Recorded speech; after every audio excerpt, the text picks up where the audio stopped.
په زابل ولایت کې د دښمنۍ د سرحدونو قومونو او قبایلو وزارت په خاصه پاملرنه د دې ولایت د سرحدونو ریاست لوري د ولایت مقام علما او شورا او قومي مخورو په همکاري حل او په دوستۍ بدل سو. سباندې 3 کال وړاندې د زابل ولایت مرکز قنات اړوند د ملایانو په کلی کې د 2 کورنیو ترمنځ لانجه رامنځته او په دښمنۍ بدل سو او بل اخر د 2 کسانو ژوند هم پکښې واخیستل سو. نن سلګونه کسان د دغه دواړو کورنیو کمبلې ته د روغې جوړې لپاره ورغلل. راټول سوي دیني عالمانو او مشرانو پر عافیه بخښنې او روغې جوړې باندې له دیني اړخه خبرې وکړې. دوی له دغه کورنیو څخه وغوښتل چې د ورونو په څیر ژوند وکړي. الله جل جلاله موږ تاسو ټول مسلمانان سره ورور پیدا کړی. موږ تاسو باید په خپل مابین کې اتحاد او اتفاق سره وکړو. موږ تاسو باید یو له بل ته معافي سره وکړو، یو له بل دغه په غم سره غمجن سو.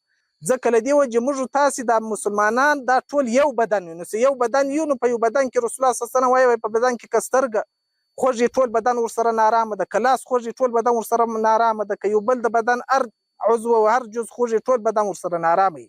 نو ځکه که یو بنده یو مسلمان په تکلیف کې، نو باید موږ تاسې ټول په خفه سو. امام قرطبي رحمه الله لیکي په ورځ قیامت الله ټول انسانان راټول کړي، که عرب عجم هر څوک چې الله راټول کړي. د الله لخوا داسې غږ کېږي وایي هغه څوک چې پر ما باندې اجر وي هغه دې ولاړ شي جنت ته دې بې له حسابه ولاړ شي. د محشر ټول انسانان به سره وګوري.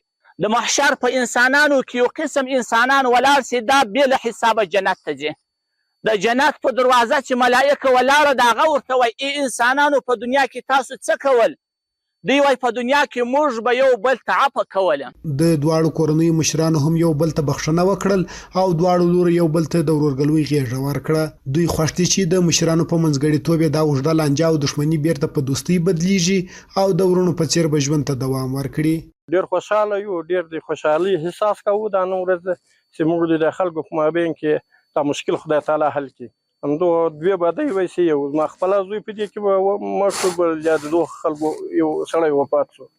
نو دا مشکل د خدای اسانه کړي او خدای اسانه کړي د امارت اسلامي په مټ باندې دا مشکل حل شو. ژوند هم ډېر په تکلیف و، ځکه چې په دغه نږدې ټوله ساحه کې دلته نه هغه خلک تېرېدای سوای او نه موږ دلته چې هر سړی به دلته راتېرېدی موږ به مدعي بلئ چې دا به هغه سړی وي.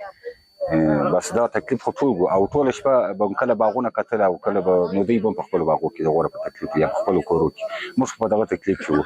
د یادونې وړ ده چې د اسلامي امارت په راتګ سره دې ته ورته زیاتې دښمنۍ په دوستۍ بدلې سوې او د ولسونو ترمنځ د ورورګلوۍ فضا قایمه سوې.